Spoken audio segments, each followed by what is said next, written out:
Hello everyone, start करते हैं हमारी न्यू वीडियो के साथ। Illustration number 54, page number 3.56, accounting ratio from the book DKOL।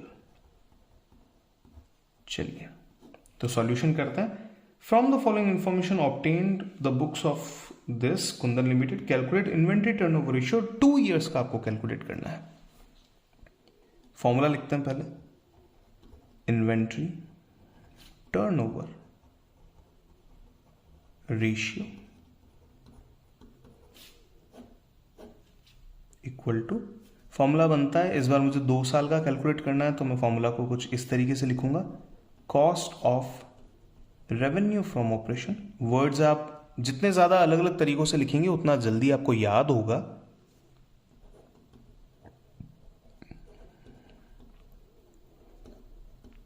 Divide by average inventories. ठीक है, डेटा को देखते हैं अब डेटा किस तरीके का है। मुझे 2 इयर्स का कैलकुलेट करना है। एक 2015-16 है, एक 2016-17 है। देखते हैं क्या क्या इंफॉर्मेशन अवेलेबल है।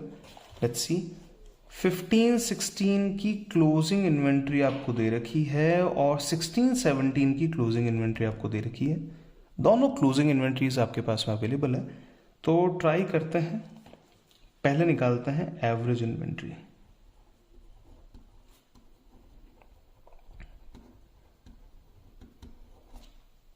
देखिए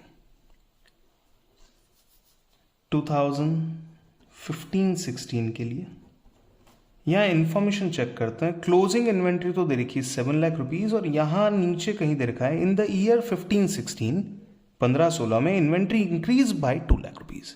तो इन्वेंट्री जो है वो कितनी बढ़ी थी, 2 लाख रुपए से इन्वेंट्री इंक्रीज हुई थी। तो ओपनिंग इन्वेंट्री,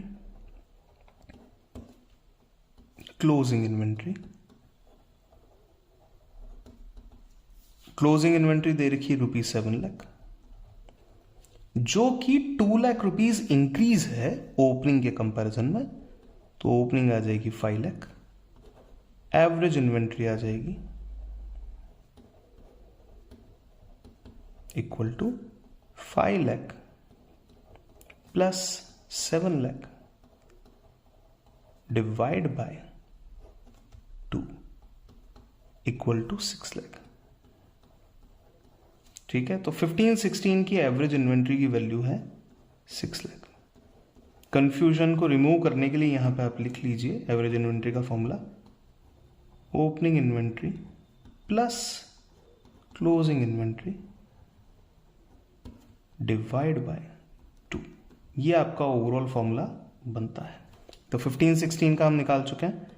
अब 2016-17 की हम बात करें, ओपनिंग इन्वेंट्री, जो लास्ट ईयर की क्लोजिंग इन्वेंट्री थी वो इस साल की ओपनिंग इन्वेंट्री मानी जाएगी, दैट इज ₹7 लाख। अब क्लोजिंग इन्वेंट्री की बात करें, ऑलरेडी दे रखी है क्वेश्चन ने, 2016-17 की क्लोजिंग इन्वेंट्री है 17 लाख रुपीज। एवरेज इन्वेंट्री निकालते हैं। Average inventory is equal to, देखिए बड़े ध्यान से, 7 लाख प्लस 17 लाख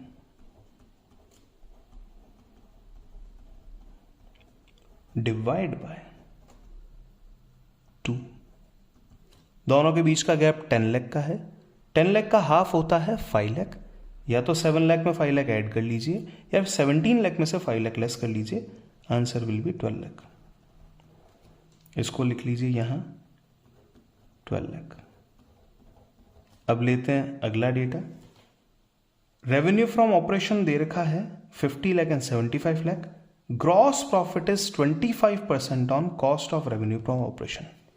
तो रेफरेंस बिल्ड करने के लिए कॉस्ट प्लस प्रॉफिट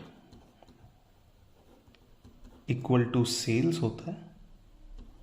और यहां हमारे पास में रेफरेंसेस क्या क्या आ रहे हैं, कॉस्ट प्रॉफिट और सेल्स की अगर रेफरेंस की बात करें तो इन्होंने कहा है gross profit is 25% on cost.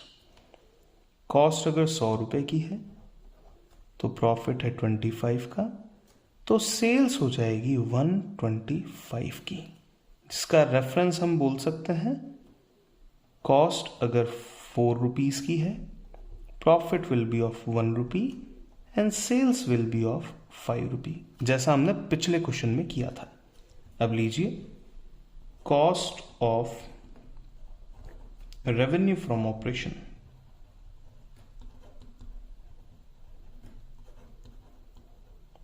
Cost of revenue from operation equal to, ध्यान से देखें 2015-16 की बात कर रहे हैं, ठीक है, फोकस कीजिए। 15-16 के अंदर सेल्स कितना है 50 लाख, तो हम लिखेंगे 50 लाख अगर मींस डिवाइड 5 है, 50 लाख सेल्स है और सेल्स की वैल्यू यहां रेफरेंस में कितनी है 5, तो 4 कितना, 50 divide by 5 is 10 lakh into 4 40 lakh, ये हो गया आपका 40 लाख रुपीज। डन। आगे बढ़े, नेक्स्ट 2016-17 में वैल्यू आती है 75 लाख, सेल्स की वैल्यू है 75 लाख, अगर 5 है तो 4 कितना। अब देखिए 75 डिवाइड बाय 5 का मतलब होता है 15 लाख, 15 लाख इंटू 4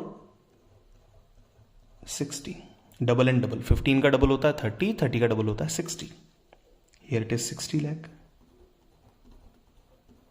तो फाइनल आंसर निकाल लेते हैं, 40 लाख डिवाइड बाय 6 लाख, तो 6 6 36, remaining is 4, again 6 6 36, remaining is 4, again 6 6, तो 6.667 टाइम्स। ये आ गया आपका पहला आंसर। दूसरा आंसर की बात करते हैं, 60 divide by 12, it's simple 5 times. Done. Check कर लेते हैं अपने solutions, 6.67 times, done, it's 5 times, done. इस तरीके से आप ये क्वेश्चन सॉल्व कर सकते हैं। Thank you so much for watching this video. अगर आपको लगता है कि ये वीडियो किसी और के काम आ सकती है, प्लीज़ शेयर द वीडियो। अगर आपको लगता है कि लिखने का पैटर्न जो है वो एग्जाम में आपका टाइम बचा सकता है, जैसे ये क्वेश्चन अगर देखा जाए तो 7 मिनट्स के अंदर अंदर सॉल्व हो चुका है, जबकि एक 4 मार्क के क्वेश्चन को करने में आपको ज़्यादा टाइम मिलता है करने के लिए, तो आप इस क्वेश्चन को ज़रूर ट्राई करें और इस तरीके के क्वेश्चन को करके अपनी स्पीड को इम्प्रोवाइज कीजिए। अगर आपको लगता है कि टेबल बेनिफिट आपको मिल रहा है, टेबल्स कैसे करनी है, अगर आपको कैलकुलेशन का बेनिफिट मिल रहा है, तो काइंडली स्प्रेड द वीडियो और हमें इसी तरीके से मोटिवेट करते रहें। Thank you so much.